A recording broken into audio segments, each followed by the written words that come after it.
आजको विषयको छलफलमा सहभागी सबै साथीहरूलाई पनि धेरै धन्यवाद। मैले छलफलमा उठाएको विषय कुनै नयाँ विषय होइन, यहाँ प्रस्तुत भएको कसैलाई थाहा नभएको विषय पनि होइन, नभएको विषय पनि होइन र मैले प्रस्तुत गर्ने कुराहरूमा धेरै नयाँ कुराहरू छैन, तर केही प्रस्तावहरू छ।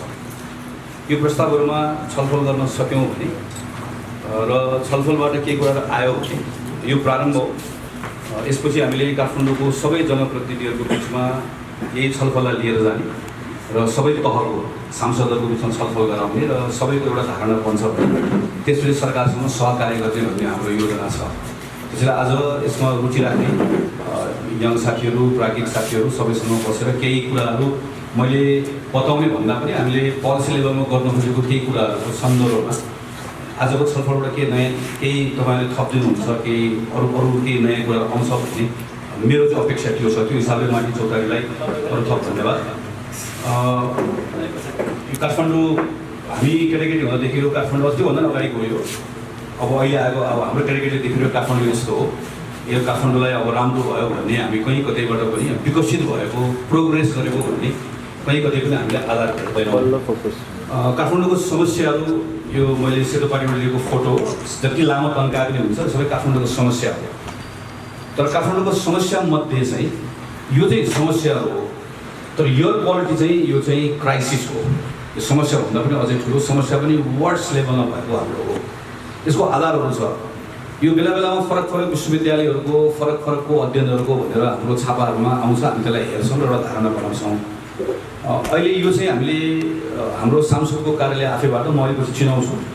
मेरो टिममा हुनुभएको अहिले अमेरिकामा पिएचडी गर्नुभएको विद्यार्थी जो अहिले हामीसँगै टिममा बसेर काम गरिरहनु भएको छ। उहाँले केही इक्विपमेन्टहरू ल्याएर हामीले केही महिनादेखि गौशालामा गरेको अध्ययन हो। यो त्यसको आधारमा एयर क्वालिटी इन्डेक्स, जसलाई यसको सबैभन्दा हामी सही आधार भन्न सक्छौँ, त्यसको हिसाबले गर्दा हाम्रो 161 100भन्दा माथि हुनुहुँदैन भन्ने छ। 150 भन्दा माथि भनेको चाहिँ यो चाहिँ अब यो कल्पना गर्न नसकिने अवस्था बन्यो, विच इज 161 अहिले होइन हामीहरूको। त्यसै गरिकन हामीले यतापट्टि PM10 र PM2.5 को स्ट्यान्डर्ड्सहरू हामीले देख्न सक्छौँ। PM2.5 25 माइक्रोग्राम भन्दा PM10 योबाट जानु हुँदैन भनेको ठाउँमा हामीले हाम्रो स्ट्यान्डर्ड हेऱ्यो भने एउटा थाहा पाइहाल्छ। सिधै यसले बताउँछ, तथ्याङ्कले यतिले बताउँछ कि हामीहरूको अवस्था के छ भनेर। र यसको अर्को एउटा महत्त्वपूर्ण कारण चाहिँ कति छ भनेर मात्र होइन, सँगै हामी कस्तो छ भनेर पनि हेर्ने हो भने यो पनि एकदम क्लियर छ। काठमाडौँ यस्तो कचौरो जस्तो नभएको भए हामीलाई यही अवस्थाले पनि फरक पार्न सक्थ्यो। किन फरक पार्न सक्थ्यो भनेदेखि भने हाम्रो एयर पोल्युटेन्टहरू चाहिँ ट्र्याप भएर बस्दैन थियो, उडेर जान्थ्यो। हामीले चेन्ज गर्न सक्दैनौँ। नेचरले हामीलाई दिएको कुरा यही हो, जसले गर्दा ट्र्याप भएर बस्छ। ट्र्याप भएर बसेको हुनाले गर्दा झन् जाडोमा त यो जाँदै जाँदैन। अस्ति बिचमा एउटा ठुलो हुरी आउँदै गर्दा काठमाडौँ आकाश सफा देखियो भनेको कारण चाहिँ यहाँ माथि भएर भएको पल्युसनको लेयर लिएर गएको जस्तो हो। त्यसले काठमाडौँ अरू ठाउँभन्दा फरक छ। हामीहरूको विन्डको मुभमेन्ट नहुने भएकोले गर्दा एकातिर हाम्रो त्यसैले त्यो हाम्रो पोल्युटेन्ट्सहरू त्यसरी ट्र्याप भएर बसेको हाम्रो अवस्था छ। कम्पेरिजन यो फरक बदलिरहेको छ। तर हाम्रो प्रतिस्पर्धा हामीले हेऱ्यौँ भने वान पोइन्ट अफ टाइम धेरै कुरा 2019मा ढाका ट्रिब्युनले यो चेन्ज भइरहेको छ। यो तर ठ्याक्कै त्यही बेलाको चाहिँ अस्ति केही समय अगाडि चाहिँ काठमाडौँ 1 नम्बरमा भएको देखियो। काठमाडौँ जित्यो सर दिल्ली भन्दा पनि वा ढाका भन्दा पनि। त्यसैले बेला बेलाको स्टडिजहरू चाहिँ काठमाडौँ 7औं नम्बरमा पर्छ, काठमाडौँ 8औं नम्बरमा पर्छ, कहिले एउटा भन्छ, कहिले अर्कोले अर्को भन्छ, किन यो बदलिरहेको छ। तर जति बदल्यो पनि के देखिन्छ भने हामी कहिले 270 को ठाउँमा हामी 185 को पुग्छौँ, तर धेरै तल जाँदैन। हामी चाहिँ वरिपरि रहिरहेको छौँ। हामीहरू यो चार्टमा कहिले हामी दिल्लीभन्दा माथि पुग्छौँ, कहिले ढाकाभन्दा माथि पुग्छौँ। यो यतिखेर चाहिँ यस्तो पनि देखिँदो रहेछ, कुनै बेला काठमाडौँ 1 नम्बर भएको पनि देखिँदो रहेछ भनेर यसलाई मैले देखाउन खोजेको। यसको कारण थुप्रै छ। बाहिरी कारण छ, काठमाडौँको आफ्नो कारणले गर्दाखेरि मात्र नभएको पनि छ। तर पनि हामी सबैले देख्ने गरेको सबभन्दा ठुलो कारण भनेको हाम्रो, म त्यसको डिटेलमा अहिले आउँछु, एउटा रोड सिस्टम हो। अर्को चाहिँ हामीहरूकोमा चाहिँ एक्सटेन्सिभ नम्बर अफ व्हिल्स हो। रोड भन्दा पनि हामी कहाँ रोडमा कतिवटा चक्का पुग्छ भन्ने कुरा यसको मेजर कारण हो। र मैले यसलाई क्राइसिस भन्नुको कारण चाहिँ अब यति धेरै स्टडिजहरू नयाँ आएको छ कि यो चाहिँ यसको अरू कारणमा हामी जति जान सक्छौँ, तर यो सिरियस हेल्थ क्राइसिस हो। यो ब्लूमा देखिएको चाहिँ अझै पनि एभिडेन्सहरू अब अझै छ, खोजिरहेको कुराहरू छ, थप स्टडीहरू भइरहेको हो। रातोको त एक्सेप्टेड हो। यो पब्लिक हेल्थको डिबेटमा अहिले सर्टर लाइफ, स्ट्रोक, यो चाहिँ heart disease, asthma, lung cancer, reduce lung function, low birth weight, सबैभन्दा बच्चाहरूलाई गर्ने इम्प्याक्ट, यो सबै कुरा अहिले एक्सेप्टेड भयो। यसमा यो डिस्प्युटेड पनि छैन। यो अरू अब डिसेबिलिटिजको, अल्जाइमर्सको, यो डिप्रेसनको, त्यस्ता थुप्रै कारणहरूमा चाहिँ थुप्रै एभिडेन्सहरू आइरहेको छ। अझै अनगोइङ स्टडिजको कुराहरू छ, नयाँ स्टडिजहरू भइरहेको छ। तर के कुरा मान्न सकिन्छ भने हाम्रो यो सिरियस हेल्थ क्राइसिस हो। काठमाडौँमा जुन लेभलको हाम्रो एयर क्वालिटी छ त्यो हिसाबले हो भन्ने कुरा हामी सजिलैसँग भन्न सक्छौँ। हाम्रो डेभलपमेन्टको मोडल कस्तो छ काठमाडौँको? हाम्रो मोडल एकदम सिम्पल छ। हामी रोड एक्सप्यान्ड गर्ने सरकारको मोडल छ। हामीले अरबौँ रुपियाँ छुट्याएका छौँ। सङ्घको सरकार, प्रदेशको सरकार, स्थानीय सरकार सबैको सबभन्दा ठुलो योजना बाटो विस्तार गर्ने छ। म जनप्रतिनिधि भएर म तपाईँलाई बताउन सक्छु, आजको दिनमा मेरो कार्यालयमा आएको सबैभन्दा बढी निवेदन बाटो विस्तार गरिदिनु पर्यो भन्ने छ र सबभन्दा बढी गुनासो भनेको बाटो विस्तार समयमा भएन भन्ने छ। अर्थात् काठमाडौँको सबै विकासको निकायहरू वा त्यसका एजेन्ट हामी सबै बाटो विस्तार वरिपरि छौँ। बाटो किन विस्तार गर्न लागेको? बाटो विस्तार गऱ्यो भने एक ठाउँबाट अर्को ठाउँमा जान सजिलो हुन्छ, मान्छे होइन, गाडी एक ठाउँबाट ठाउँ जान सजिलो हुन्छ र गाडीले मान्छे पुग्छ। त्यस कारणले गर्दाखेरि हामीले बाटो विस्तार गर्छौँ गाडी, तर जति बढी गाडीको सङ्ख्या बढ्दै जान्छ विथ करेन्ट ट्रेन्ड 10 इयर्स अबको 10 वर्षभित्रमा बागमती जोनमा मात्रै 171% हाम्रो गाडीको यो सामान्य हिसाब किताब गर्न सकिन्छ। 100 अर्थात् जति बाटो 10 वर्ष काठमाडौँमा बाटो मात्र विस्तार गर्छौँ, 10 वर्षमा विस्तार गर्दै गऱ्यो भने काठमाडौँको यसको अरू थप भेहिकल बढ्दै जान्छ। Building new road just make people drive more. मसँग एउटा ठुलो स्टडी छ, यो गजबको स्टडी छ। यो स्टडी चाहिँ यो खास गरिकन क्यालिफोर्नियामा गरेको स्टडी हो, जुन स्टडीमा चाहिँ 2 जना ब्राउन युनिभर्सिटी इकोनोमिस्टहरूले बाटो विस्तार गर्यो भने जति बाटो विस्तार गर्दै गयो त्यति बढी गाडीको सङ्ख्या बढ्दै जान्छ। गाडीको सङ्ख्या मात्र बढ्दैन, गाडी हुनेले गाडी कुदाउने कुरा पनि बढ्दै जान्छ। जति बढी बाटो बढाउनु हो त्यति बढी गाडी कुदाउनु हो। बाटो बढाउनु भनेको बढी गाडी कुदाउनु हो। यसबाट सिम्पल हामी हेर्न सक्छौँ, काठमाडौँमा 10 वर्ष हामी बाटो बढाउँदै जान्छौँ। 10 वर्ष बाटो अरू थप उदाहरणको लागि बाटो विस्तार गर्दै जाँदै गर्दाखेरि त्यसको एउटै उद्देश्य छ, काठमाडौँमा कन्जेसन कम हुन्छ। कन्जेसन कम भएकोले हिँडडुल गर्न सजिलो हुन्छ। तर सबै तथ्याङ्क हामीलाई बताउँछ जति बाटो विस्तार हुँदै गयो त्यति बढी गाडी बढ्दै जान्छ, त्यति बढी गाडी कुद्दै जान्छ। अर्थात् अर्को 10 वर्ष 15 वर्ष काठमाडौँ एकातिर बाटो विस्तार गर्दै जान्छ, अर्को 10 वर्ष 15 वर्ष झन्झन प्रत्येक वर्षभन्दा ठुलो ट्राफिकको प्रब्लम हामीले सामना गर्दै जानुपर्ने हुन्छ। उद्देश्य त्यो भएकोले। तर ट्राफिकको प्रब्लम मात्रै होइन, नसोचिएको अपेक्षा गरिएको ट्राफिक सजिलो होस्, अपेक्षा गरेको कुरा त हुँदैन। अपेक्षै नगरेको कुरा चाहिँ व्यापक रूपमा बढ्छ। अर्थात् एयर पल्युसन अहिलेको भन्दा पनि व्यापक रूपमा बढ्छ। 10 वर्षमा काठमाडौँ यस्तो हुन्छ होला भन्न गर्न सकिन्छ। अघि हामीले देखाएँ मैले, अहिले आएको जोगले 1 नम्बरमा परेको छ भने त्यसपछि हामी 1 नम्बरमा स्थिर भएर बस्छौँ होला सायद। लगातार हामी सबभन्दा पोल्युटेड सिटी मध्येमा भएर बस्छौँ। ट्राफिक कन्जेसन हाम्रो सबै अवस्था हुन्छ। सल्युसन छ भन्ने कुराको सन्दर्भमा छ, म यसको डिटेलमा आउँछु। काठमाडौँको यो हाम्रो कन्सेप्ट यस्तो हुनुपर्छ भने सबैभन्दा फर्स्ट पहिलो कुरा भनेको फुटपाथ। हामीहरूको फुटपाथको सन्दर्भमा चाहिँ अहिले पनि छ, कानुन छैन, छ।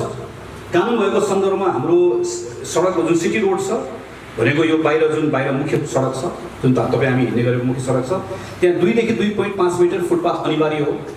त्योभन्दा मुनि कम्युनिटी रोड भनेर भने मैले, यो कम्युनिटी रोड भनेको महानगरपालिकाले बनाउने रोड। जस्तो उदाहरणको लागि अहिले तपाईँहरू यहाँबाट निस्किनुहुन्छ, निस्किएपछि थापाथली चोक जानको लागि वा बबरमल जानको लागि जुन बाटो हिँड्नुहुन्छ, यो बाटो चाहिँ हामीले बुझ्नुपर्ने कुरा, यो बाटो नेपाल सरकारको सङ्घीय सडक मन्त्रालयले हेर्ने बाटो होइन।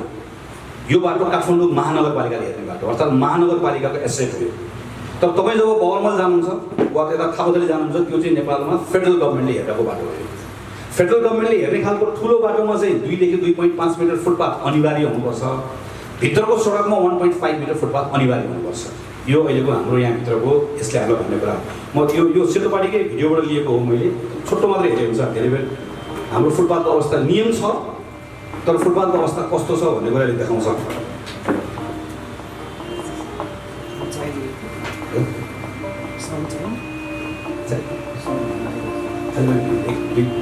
थापिहाल्दैछ।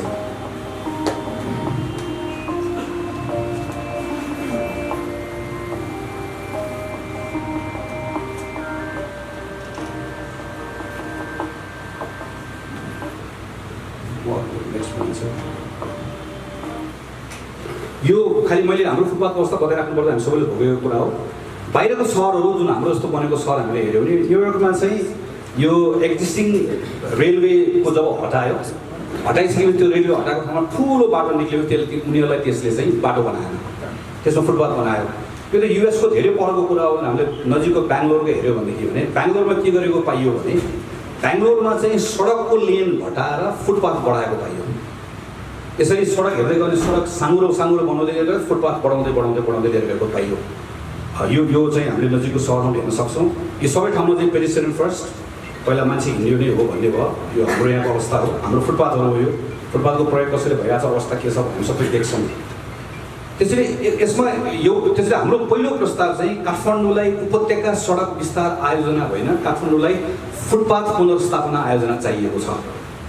सरकारको तर्फबाट एउटा फुटपाथ पुनर्स्थापना आयोजना स्थापना गर्नु पर्यो। त्यो आयोजनालाई काठमाडौँ महानगरपालिका थुप्रै एजेन्सीजहरू छ। काठमाडौँ उपत्यका विकास प्राधिकरण भनेर हामीले के सोचेछौँ भने काठमाडौँमा सडक व्यापक बढाउनु पर्यो। सडक बढायो भने काठमाडौँ राम्रो हुन्छ भन्ने सोचेछौँ केही वर्ष अगाडि। त्यसले हामीलाई काठमाडौँको सडक, मेरो अर्थ फेरि के होइन भने जहाँ सडक अतिक्रमण भएको छ, अतिक्रमण भएको भत्काउँ, अतिक्रमण जहाँ भएको छ, तर भत्काएर नयाँ बनाउँदै गर्दा गाडी हिँड्ने सडक होइन, फुटपाथ बनाउनु पर्यो, मान्छे हिँड्ने बनाउनु पर्यो। त्यसको लागि फुटपाथ पुनर्स्थापना आयोजना चाहियो। नयाँ बनाउँदै गर्दा अघि दिएको म्यान्डेटभन्दा बाहिर गएर एउटा पनि बनाउन नपाउने, अहिले बनाइसकिएको ठाउँहरूमा फुटपाथ पुनर्स्थापना गर्ने, विच इज पोसिबल। हामीले देख्यौँ बाहिरबाट पोसिबल छ र यसमा यो गर्न सकिन्छ भनेर यो गरेको फुटपाथ बन्छ। अघि मैले न्युयोर्कको देखाएँ, अघि मैले तपाईँहरूलाई बेङ्गलोरको देखाएँ, यो चाहिँ काठमाडौँकै हो।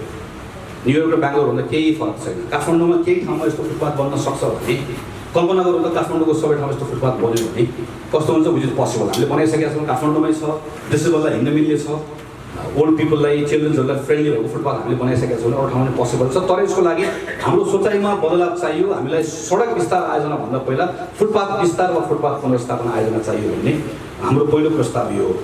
फुटपाथ र रोडको सम्बन्ध पनि हामी देख्छौँ, जति फुटपाथ बढ्यो त्यति बढी हामीलाई नागरिकलाई फाइदा हुने हो। 60% रोड एक्सिडेन्टमा पेडिस्ट्रियन इन्भल्भ भएको हुन्छ। पेडिस्ट्रियन सुरक्षित हुन साथै रोड एक्सिडेन्टको हामी अब ट्रमा सेन्टर बनाउनुतिर लाग्ने कि फुटपाथ बनाउनुतिर लाग्ने भन्ने कुरा हो। काठमाडौँमा हामीहरू चाहिँ बढी मान्छेलाई सुरक्षित राख्ने भने फुटपाथ सुरक्षित भयो भने धेरै कुरा आफै सुरक्षित हुन्छ भन्ने मात्र मैले यसो बताउन खोजेको।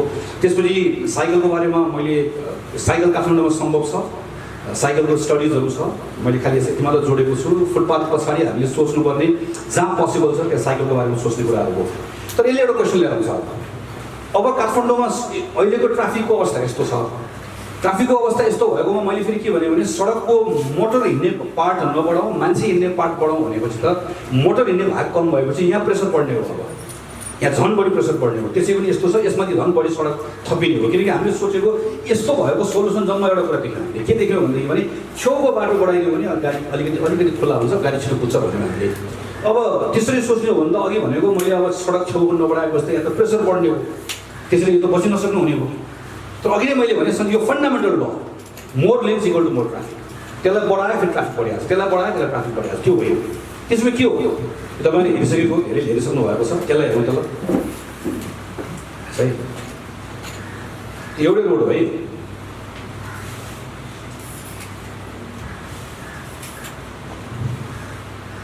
त्यसलाई म फेरि एकचोटि हेरौँ है त। यो मैले देखाएको एउटै रोड हो। 200 पिपल इन 170 स्पिड कार्स।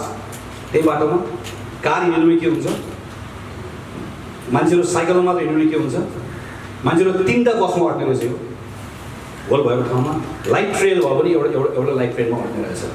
त्यसैले यो त हामीले हेर्दाखेरि नै थाहा पायौँ कि अघि भनेको प्रब्लम हाम्रो त्यो होइन रहेछ। हाम्रो प्रब्लम भनेको नम्बर अफ व्हिल्स घटाउनु पर्ने रहेछ। त्यही सडकमा कुद्ने 3टा बस भनेको 3टा बसमा यति मान्छे अट्छ भनेको जस्तो 3टा बस भनेको 3टा बसको चक्का मात्र हुँदाखेरि यसले ओगट्ने ठाउँ कति हुन्छ र।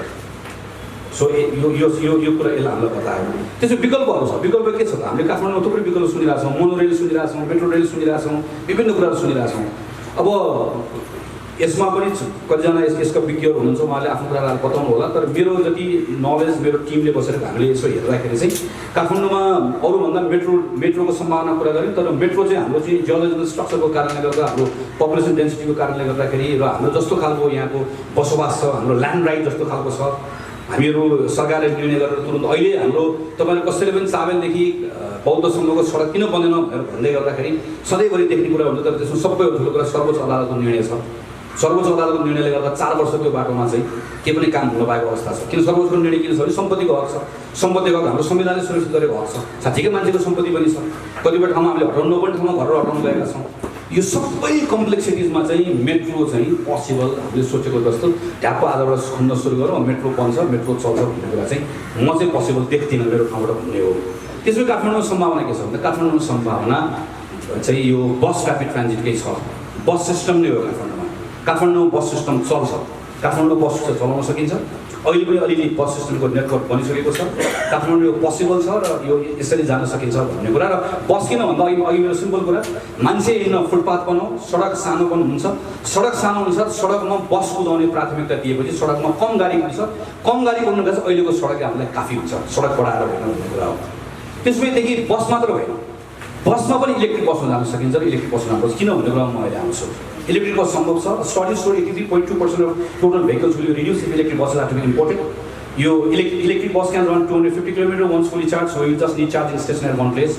काठमाडौँभित्रको हामीले चाहिँ किलोमिटर्स हामीले हेऱ्यो र चार्जिङ स्टेसनको चाहियो, अर्थात् इलेक्ट्रिक भेहिकलको लागि चाहिने सप्लाई इज अलरेडी दियर छ। इलेक्ट्रिक भेहिकललाई चाहिने चार्जिङ स्टेसन काठमाडौँ धेरै ठुलो सिटी होइन, सम्भव छ। इलेक्ट्रिक बसहरू आउन सुरु गरिसक्यो, टेक्नोलोजी बनिसक्यो, त्यस कारणले गर्दाखेरि इलेक्ट्रिक बस सिस्टम काठमाडौँमा सम्भव छ भन्ने कुरा गऱ्यौँ।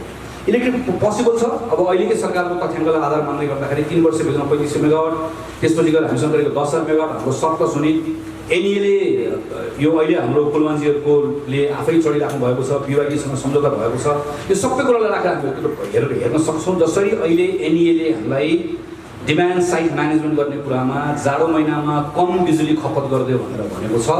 हामी तामाकोसीको मात्र हिसाब गरौँ, तामाकोसीको मात्र त्यो बेलासम्म आइपिपीले बनाउने हिसाब गऱ्यो भने र समयमा ट्रान्समिसन लाइन बन्यो भने अबको 3 वर्षभित्र एनइएले हामीलाई कृपया बिजुली हाउस होल्डको बिजुली खपत बढी गरिदिनुहोस् भन्ने समय आउँछ। 3 वर्षभन्दा बढी लाग्दैन, हामीलाई बढी खपत गरिदिनु भन्ने समय आउँछ। किनकि हामीले अहिले भारतसँगको बिक्री भनिरहेको छौँ, हामीले युनिट पनि कसरी भनिरहेको छौँ भने मेगावाटमा बिजुली बिक्री हुँदैन, 250 मेगावाट बिजुली बिक्री भनेर सबैतिर समाचार आइरहेको छ। बिजुली मेगावाटमा बिजुली त युनिटको बिक्री होला नि, कति समयमा कति उत्पादन भएको छ भनेर।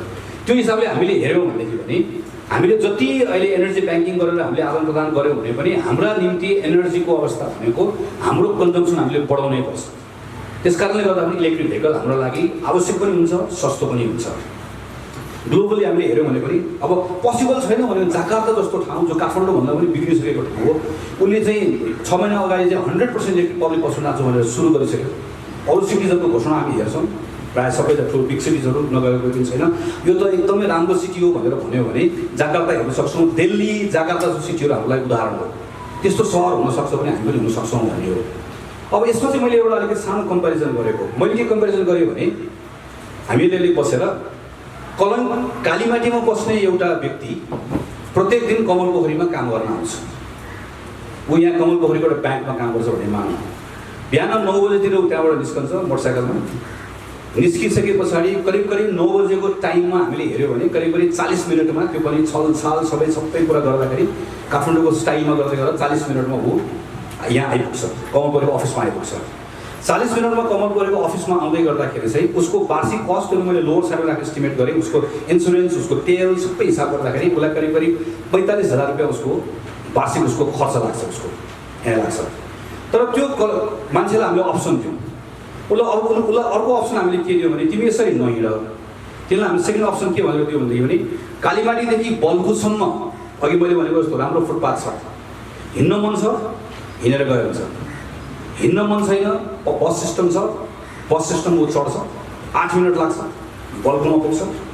बल्खुमाबाट आएको जुन अहिले नयाँ रिङ रोड छ, नयाँ रिङ रोडमा बिहान 8 बजेदेखि 11 बजेसम्मको एउटा बस लेन, डेडिकेटेड बस लेन हुन्छ जहाँ बस मात्र कुद्न पाउँछ।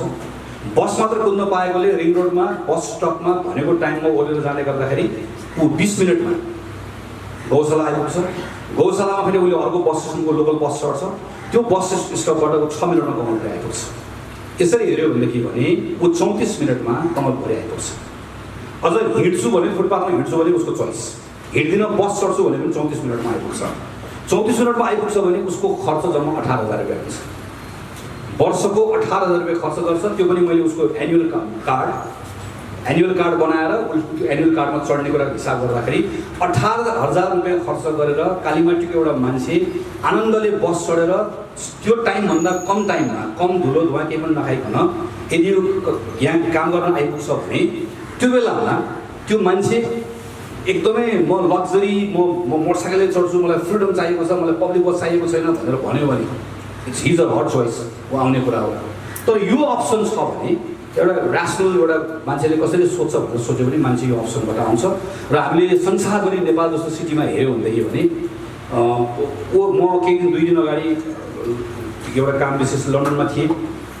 ट्युबबाट ओर्लिसके पछाडि आफ्नो ठाउँमा पुग्नलाई 5 मिनट 10 मिनट 15 मिनट नहिँड्नु पर्ने, कहीँ कतै पनि त्यो गाडी लगेर ठ्याक्क आफ्नो मेन सिटी सेन्टरमा छिरिसक्यो नहिँड्नु पर्ने भने पब्लिक ट्रान्सपोर्ट पछाडि 10 मिनट 15 मिनट सामान्यतः जहाँ पनि हिँड्नुपर्छ।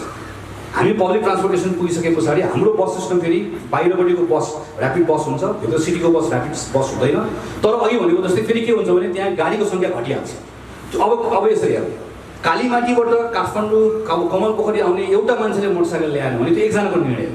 तर अर्कोले ल्याउँदैन, अर्कोले ल्याउँदैन। तपाईँ हामी जति पनि अहिले मोटरसाइकल चढेर वा गाडी चढेर आएको छौँ, हामी सबै फर्कँदाखेरि मोटरसाइकल वा गाडी नचढिकन फर्कने वा अहिलेको हाम्रो आवाजात गरेको भए पब्लिक ट्रान्सपोर्टेसनमा गर्ने अवस्था हामीले बनाउन सक्ने भयो भने हामीले कम गाडी ल्याउन साथै अघि भनेको जस्तै more lanes equal to more vehicles भनेको जस्तै पब्लिक बस सिस्टम राम्रो भएपछि भेहिकल्सको सङ्ख्या कम हुन्छ।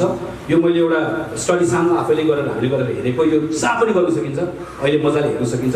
यो खालि के देखाउन खोजेको भने यति नै योभन्दा यो खर्चले फाइदा छ, सरकारलाई फाइदा, नागरिकलाई फाइदा र टाइमको हिसाबले पोसिबल छ, इट्स डुएबल। त्यसैले यो हामीलाई इभीको कन्भर्जनको रुल पनि हामीले ल्याइसकेका छौँ, खालि यसलाई कार्यान्वयन लिएर नगएको हो। अल न्यू पब्लिक ट्रान्सपोर्टेसन चाहिँ इलेक्ट्रिक बसेस हुनुपर्छ र इभी पब्लिक ट्रान्सपोर्टेसनको सिस्टमबाट जानुपर्छ। र अहिले भएको हाम्रो एप्रोच भनेको अब काठमाडौँलाई मोटरसाइकल भित्राउने होइन, मोटरसाइकललाई हामी बिस्तारो हटाउँदै जानुपर्छ भन्ने हाम्रो सोचाइ रहनुपर्छ। प्राइभेट गाडी हटाउँदै जानुपर्छ भन्ने हाम्रो सोचाइ रहनुपर्छ। हामी बढीभन्दा बढी पब्लिक बस ल्याउँछौँ, इलेक्ट्रिक भेहिकल पब्लिक बस ल्याउँछौँ, हाम्रो होल सिस्टम बस सिस्टम गरेर डेभलप गर्छौँ, मान्छेलाई हिँडाउँछौँ। प्राइभेट भेहिकल भनेको लग्जरी हो भन्नेतिर लिएर जान्छौँ भन्नेतिर हामीले लिएर जानुपर्छ। र प्राइभेट भेहिकललाई ट्याक्स गरेर प्राइभेट भेहिकलको युज घट्दो रहेछ भने हामीले आफू उदाहरण हो। सरकारले यसमा के सोच्यो भने यसलाई हामीले लग्जरी गुड जस्तो बनाएर हामीले यसलाई हाई ट्याक्स ब्राकेटमा लिएर गएपछि मान्छेले कम चढ्छ भने कसैले पनि कम चढेन, किनकि विकल्प नभएपछि त्यस्तो हुँदो रहेछ। अहिले मैले भनेको जस्तो आधा घन्टामा गौशाला आइपुग्ने कमल पोखरीबाट कमल पोखरी आएर काम गर्ने कि 45 मिनटको दुःख बेहोर्ने भन्ने चोइस दिएपछि मान्छेले मात्र निर्णय गर्ने रहेछ। यसमा यति कुरा भन्नु खोज्यौँ। र थर्ड कुरा भनेको चाहिँ त्यसपछि के त भन्दा मैले दोस्रो एउटा फुटबलको कुरा गरेँ, एउटा पब्लिक बसको कुरा गरेँ। तेस्रो भनेको काठमाडौँ अन्डर कन्स्ट्रक्सन। काठमाडौँमा अहिले सबैजना हामीले हेर्ने भनेको चाहिँ मेलम्चीको अहिले सबैजनाले कुरा गर्ने भनेको मेलम्चीको यो बनिरहेको छ। यो मेलम्चीको भाग 1 हो, मेलम्ची भाग 2 र भाग 3 आउनै बाँकी छ। र काठमाडौँमा मेलम्चीको एकदम थोरै भागमा मात्र अहिले काठमाडौँभित्र चाहिँ वाटर डिस्ट्रिब्युसनको पाइप बिछ्याएको छ। अर्को कम्तीमा पनि 5-6 वर्ष मेलम्चीले आफ्नो पाइप बिछ्याउने काम गरिरहेको, अर्थात् काठमाडौँ खनिरहेको छ। अनि मेलम्चीले खनेको भोलिपल्ट या पर्सिपल्टबाट चाहिँ एडिबी के तयारीमा बसिरहेको छ सरकारसँग भन्दाखेरि भने त्यसपछि काठमाडौँ ढल हाल्ने भन्ने तयारी छ। पहिला मेलम्चीको पानी हालिसकेपछि यो नसकिकन अर्को लोन नदिने भन्ने छ, त्यो लोनको छलफल चलिरहेको छ। त्यसपछि म्यासिभ लोन नेपालले ल्याएर फेरि हामी काठमाडौँको होल काठमाडौँ ढल हाल्दैछौँ हामी भने अर्को 10 वर्ष फेरि हामी ढल हाल्न भन्छौँ। त्यसपछि उता विद्युत प्राधिकरणले फेरि छुट्टै केबल हाल्ने प्रोजेक्ट छुट्टै गर्दैछ। अनि काठमाडौँ सडक विस्तार आयोजना भनेर सडक जताततै विस्तार गर्ने आयोजना छँदैछ, वर्षको 30 अरब पैसा छुटिन्छ। महानगरपालिका नगरपालिका यसपालिको बजेट हेर्नु सबैले सडकको पैसा हालेको छ भन्दा काठमाडौँ अर्को 10 वर्ष 15 वर्ष लगातार खनिरहेको छ काठमाडौँ भन्ने बारेमा हामीलाई कुनै पनि भ्रम हामीले नराखेको हुन्छ हाम्रो डेभलपमेन्ट हाम्रो अहिलेको मोडलबाट है। अब यो हिसाबले हामीले हेऱ्यो भनेदेखि भने अब अहिले आज म यहाँ आउनुभन्दा पहिला त्यो कारणले गर्दा थोरै ढिलो म क्षमा पनि चाहन्छु।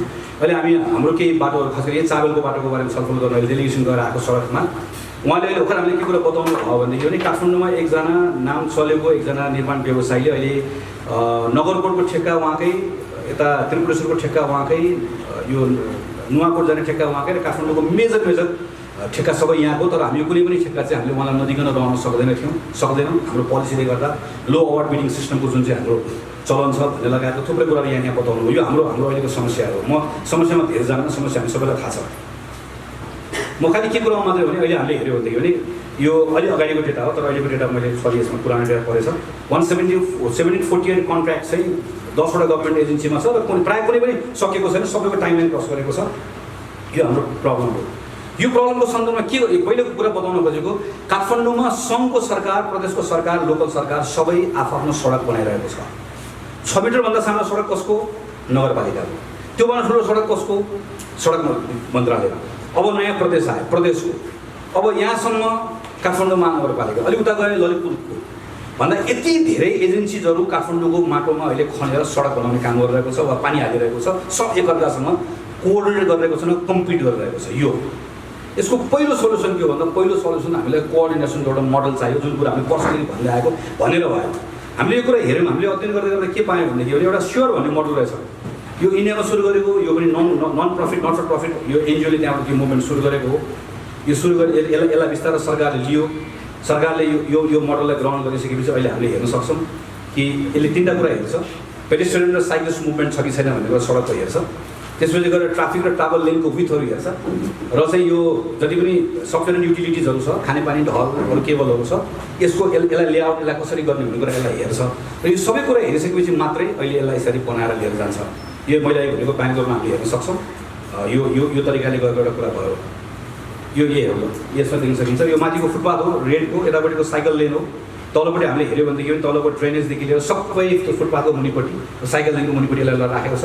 भोलि कुनै बनाउनु पऱ्यो एउटा खोले पुग्छ, हाम्रो जस्तो सडकसँग यो फुटपाथसँग लिङ्क छ। त्यसैले फुटपाथ पुनर्स्थापना परियोजना गर्दै गर्दा मैले यसमा ल्याउनु खोजेको चाहिँ यसलाई योसँग मिसाउनु पऱ्यो। अहिले विद्युत प्राधिकरणले छुट्टै केबल हाल्ने, दूरसञ्चारले छुट्टै केबल हाल्ने, अर्कोले छुट्टै ढल हाल्ने होइन। फुटपाथ पुनर्स्थापना आयोजना हुनु पऱ्यो र फुटपाथको मुनिपट्टि लगेर ठुल्ठुलो फराकिलो फुटपाथको मुनिपट्टि लगेर यो सबैलाई हाम्रो युटिलिटिजहरू लगेर राखेर हामीसँग एउटा मौका छ। यो गऱ्यो भनेदेखि पनि अब ढलै अहिले बनायो भने पनि, अथवा हामीलाई अलिक पछाडि गएर चाहिँ एडिबीले अहिले पैसा दिन्न पछि दिन्छु भनेर भने पनि हामीले धेरै हामीसँग अप्ठ्यारो हुँदैन। यहाँनिरको ढल खन्छ, हामी यहाँनिरको पार्ट मात्रै उठाएको छ। हामीले बाहिरको सहरमा देख्ने कुरा यो गर्न सकिन्छ काठमाडौँमा भन्ने हो। यो मैले भने यो जस्तो यो भइसकेपछि कर्नाटकले यसलाई लन्च गर्यो। खास गरी भारतको हामीले हेऱ्यौँ अलिकति सजिलो हुन्छ भनेर, र मैले यसमा धेरै गइनँ।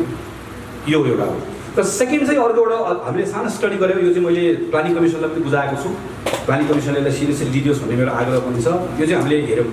हामीकोमा अहिले मैले भने काठमाडौँको कुनै पनि सडक, जस्तो म एउटा सानो उदाहरण दिन्छु। अहिले मेरो निर्वाचन क्षेत्रमा कपन हुने ठाउँ छ। कपनमा हाम्रो एउटा सानो बाटोको बनाउनु पर्ने थियो, विस्तार गरेर। बाटो विस्तार गर्दै गर्दा हामीले सडकलाई अनुरोध गऱ्यौँ, सडकले त्यसलाई अध्ययन गरिदियो, अध्ययन गरी सडकले त्यसलाई ठेक्का गऱ्यो। सडकको एस्टिमेट अनुसार त्यसलाई करिब 13 करोड लाग्यो त्यो बाटो बन्नलाई। 13 करोड लाग्छ भन्ने बाटोको ठेक्का गऱ्यो। ठेक्का गर्दै गर्दा हाल्ने निर्माण व्यवसायले म 6 करोडमा बनाउँछु भनेर हाल्नुभयो। 13 करोडको ठाउँमा 6 करोड भनेपछि 7 करोड तल गएर हाल्नुभयो। 7 करोड तल गएर हाल्दै गर्दाखेरि अब अहिले हाम्रो त्यो ठाउँ बिजोग भएर भाडा भएको छ, र त्यो अर्को 3-4-5 वर्ष बन्नेवाला छैन। किन बन्नेवाला छैन भने लो बिड भएको छ। लो बिडमा बन्दैन, नभएपछि के हुनुपर्छ भन्दा टाइम लम्बाउनुपर्छ। जति टाइम लम्बा त्यति फाइदा हुन्छ। किन टाइम लम्बाउँदै गएपछि भेरिएसनबाट नयाँ काम थप्दै जानु हुन्छ। हाम्रो मोडल यस्तो छ। तर अर्को मोडल पनि रहेछ। बाहिरको सिटीमा के हुन्छ भने हेरेको त्यसलाई A+B मोडल भनेर भन्दो रहेछ। A+B मोडल चाहिँ कस्तो हुँदो रहेछ भने ए भनेको कस्ट, ए भनेको चाहिँ कतिमा बनाउँछु भनेको, बी भनेको चाहिँ उसले यहाँ म तपाईँलाई देखाउँछु। ए भनेको चाहिँ price of labour material mobilisation cost कतिमा बनाउँछु भनेको चाहिँ, बी भनेको चाहिँ number of day into user delay cost. उदाहरणको लागि मैले बनाउँछु, मैले अब यहाँनिर गएर हेरौँ,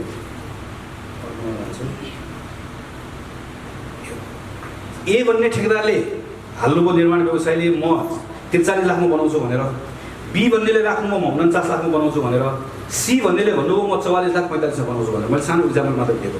आजको दिनमा म सरकारको मन्त्रालयको मान्छे हो भने मैले निर्णय के गर्नै पर्छ भने मैले एलाई काम दिनै पर्छ, किन ए सबभन्दा लोएस्ट बिडर हो। तर यसले के भन्छ, एले 130 दिन बनाउँछु भन्यो, बीले 110 मा भन्यो, सीले 115 मा भन्यो। मैले युजर कस्ट निकाल्छ। युजर कस्ट भनेको त्यो बाटो एक दिन नबन्दै गर्दा त्यो बाटोमा कति मान्छे हिँड्थे, कति गाडी कुद्थ्यो, त्यसको अपर्च्युनिटी कस्ट कति छ भनेर एउटा भ्यालु क्रिएट गरेको हुन्छ, भ्यालु निकाल्छ।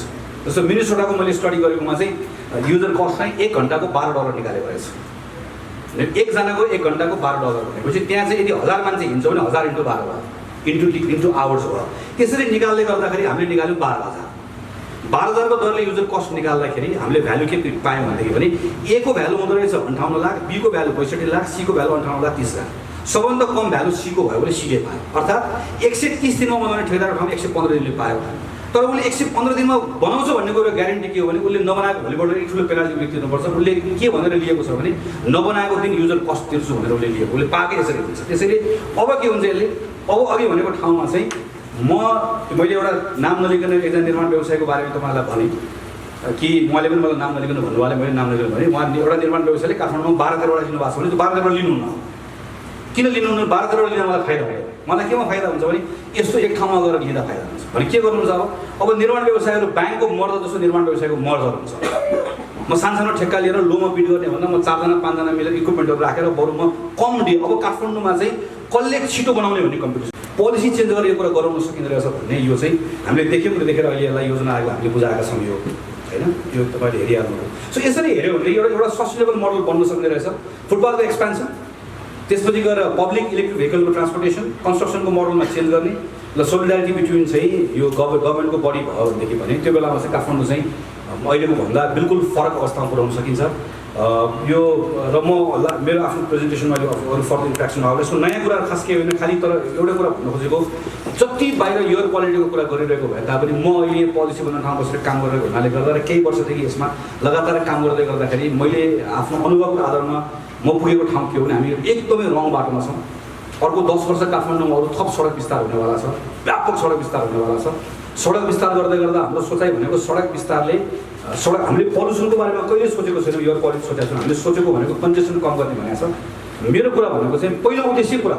जति सडक विस्तार गरे पनि हाम्रो ट्राफिकको प्रब्लम सल्भ हुँदैन झन् त्यसको बाई प्रोडक्ट हाम्रो एयर क्वालिटी हाम्रो खत्तम हुन्छ र हामीले अहिले सानो प्राइभेट भेहिकल्सहरू यही हिसाबले लिएर आउने हो र इलेक्ट्रिक भेहिकलमा जाने कुरा अहिले नगर्ने हो हामी 2028 मा जाने हो कि 2030 मा जाने हो कि भनेको अहिले एउटा राखेर काम नगर्ने पनि सकिँदैन मेरो पहिलो कुरा यो हो मेरो दोस्रो कुरा भनेको चाहिँ मैले अघि पनि भने पब्लिक ट्रान्सपोर्टेसनमा जाने कुरा दोस्रो कुरा हो तेस्रो कुरा मैले अहिले भने तर यो सबै कुराहरूमा जानको लागि चाहिँ यो किन एकदमै आवश्यक छ भने यो काठमाडौँको अहिले मैले क्राइसिस भने हेल्थ क्राइसिस मात्र होइन यो हाम्रो आइडेन्टिटीको क्राइसिस पनि हो यस्तो हाम्रो काठमाडौँको आइडेन्टिटी भनेको त यो हो काठमाडौँ त एउटा सभ्यताको केन्द्र हो हाम्रो यहाँको चाहिँ यहाँको संस्कृतिको एउटा आधार यो हो यस्तो काठमाडौँ हामीले यस्तो बनाइसकेपछि यो हाम्रो आफ्नो आइडेन्टिटीको क्राइसिस पनि हो काठमाडौँ यस्तो हुनसक्छ तर यसको निम्ति चाहिँ हामीहरूले यो यही सडकमा यति थोरै गाडीको अवस्था बनाउन सकिन्छ तर अहिले हामीले भएको कुरा जस्तो हुनु काठमाडौँको सानो गाडीलाई हामीले रिप्लेस गर्नु पर्यो सानो गाडी रिप्लेस गर्नको लागि हाम्रो 20 वर्ष कानुन छ यो कानुनलाई इम्प्लिमेन्ट गर्ने काठमाडौँमा सकेसम्म तर लामो प्लान हुनुपर्छ यसको रातारात ओभरनाइट गर्न सकिने कुरा होइन र यो प्लान गर्नुको निम्ति मेरो लास्टको आग्रह भनेको चाहिँ अब अहिले सङ्घको सरकारले एउटा बजेट बनाइरहेको छ आजमा सडक विभागले काठमाडौँमा सडक बनाउने कामले गरिरहेको छ महानगरपालिकाको बजेट अस्ति हामीले उसले सडक बनाउने काम गरिरहेको छ अब काठमाडौँ महानगरपालिका मोनोरेल बनाउँछु भन्छ ललितपुरले साइकललाई पैसा छुट्याएको छ काठमाडौँमा भएको नगरपालिका मध्ये कागेश्वरी नगरपालिकाले मात्रै ट्रान्सपोर्टेसनको योजना बनाएको छ तर हामी त काठमाडौँ भ्याली भनेको त हामीले पो सजिलोको लागि काठमाडौँ भक्तपुर ललितपुर भन्ने विभिन्न नगरपालिका बनाएको हो उपत्यका प्रकृतिले दिएको एउटा उपत्यका हो अब ऊ त्यहाँ माइतीघरसम्म जाँदै गर्दा हामी काठमाडौँ महानगरपालिकाको नागरिक हुन्छौँ त्यहाँबाट पुल लान साथै ललितपुर सुरु हुन्छ त्यसैले काठमाडौँ र ललितपुरको ट्रान्सपोर्टेसन सिस्टम बेग्लै हुन सक्दैन सिङ्गो भ्यालीको एउटा ट्रान्सपोर्टेसन सिस्टम हुनुपर्छ र एकअर्कासँग कनेक्टेड हुनुपर्छ जस्तो मैले प्रस्ताव गरेकोमा चाहिँ मैले महिनाको 100 रुपियाँको बस कार्ड किनेँ भने त्यो बस कार्डबाट मैले भनौँ न मैले दिनको 50 रुपियाँको मैले बस कार्ड लिएर महिनाको 1500 मैले बस कार्ड तिर्नु पऱ्यो भने मैले गरेको हिसाबमा 1500 रुपियाँ हो सो मैले महिनाको 1500 रुपियाँ मैले बस कार्ड किनेँ अब त्यो मैले एउटा रेट भने त्यसमा विभिन्न स्टुडेन्ट कन्सेसन होला अरू होला हो भने त्यो बस चढेर मैले काठमाडौँ भ्यालीको कुनै पनि बस चढ्न पाउनुपर्छ ऱ्यापिड बस चढेर पनि चढ्न पाउनुपर्छ म ओर्लिन्छु दिनको 50 यदि मेरो रेट हो भनेदेखि भने त्यसपछि म ललितपुर गएर त्यही बसमा त्यही टिकटले जान पाउनुपर्छ अनि बल्ल मान्छे बस चढ्छ होइन म चाहिँ काठमाडौँदेखि यहाँसम्मको महानगरपालिकाको सादा बस चढ्छु अनि माइतीको ओर्लेपछि फेरि म चढ्नुपर्छ भने मोटरसाइकल निकाल्छु घरबाट मोटरसाइकल निकाल्नु भनेको चाहिँ दुःख पाउनु हो भन्ने कसरी बनाउने भन्ने हो घरबाट गाडी चढ्नु भनेको चाहिँ दुःख पाउनु हो त्यसैले गाडी कम चढाउँ प्राइभेट गाडी मोटरसाइकल कम चढौँ भन्ने सिस्टम त्यस्तो बनाउनु पऱ्यो जबरजस्ती गरेर हुँदैन र त्यो क्रिएट गर्न सकिन्छ त्यो क्रिएट गर्न जम्मा 3टा कुरा गरेर पुग्छ अघि मैले भनेको फुटपाथमा इलेक्ट्रिक भेहिकलको यो र कन्स्ट्रक्सनको मोडल चेन्ज गरेर पुग्छ यति गर्न सक्यो भने गर्न सक्छ भन्ने हुन्छ मसँग हामी 4 जना म मेरो सांसद कार्यालयमा 3 जना भाइ एकजना निर्मल तामाङ निर्मल बाहिर छ अहिले ऊ पिएचडी स्टुडेन्ट हो यो अहिले अब केही दिनलाई मसँग इन्टर्न गरिरहेको अस्ति हामीले ओपन एप्लिकेसन कल गर्दाखेरि आएको साथीहरू हो यसमा मैले पहिल्यै काम गरिरहेको थिएँ र उनीहरू आइसके पछाडिको फर्दर नयाँ धेरै कुराहरू उनीहरूले हामीलाई सिकाएको छ प्रवीणले भर्खर इन्जिनियरिङ सकेको प्रवीण पनि अहिले मसँग 3 महिना इन्टर्न गर्न आएको प्रवीणले पनि थुप्रै मिहिनेत गरेर प्रवीणको सिभिल इन्जिनियरिङ हो उसले पनि मलाई उसको पिएचडीको विषय नै निर्मलको चाहिँ यही एयर क्वालिटीमा गरिरहेको हुनाले गर्दा उसबाट थुप्रै कुरा मैले सिक्ने मौका पाएँ प्रवीणबाट सिक्ने मौका पाएँ महेश चाहिँ सोसियोलोजीको विद्यार्थी हो लको विद्यार्थी हो र महेशले मलाई अफिसमा हेल्प गरिरहेको र महेशको यो 3 जना साथीहरूको मद्दतबाट हामीहरू बसेर केही समयलाई तयारी गरेको र तपाईँहरूको इनपुट पछाडि अब यसलाई फर्दरलाई रिफाइन गरेर हामी सांसदहरूसँग बसेर अनि सरकारसँग केही ठोस कुराहरूमा कुराकानी गर्छौँ भन्ने हाम्रो तयारी छ।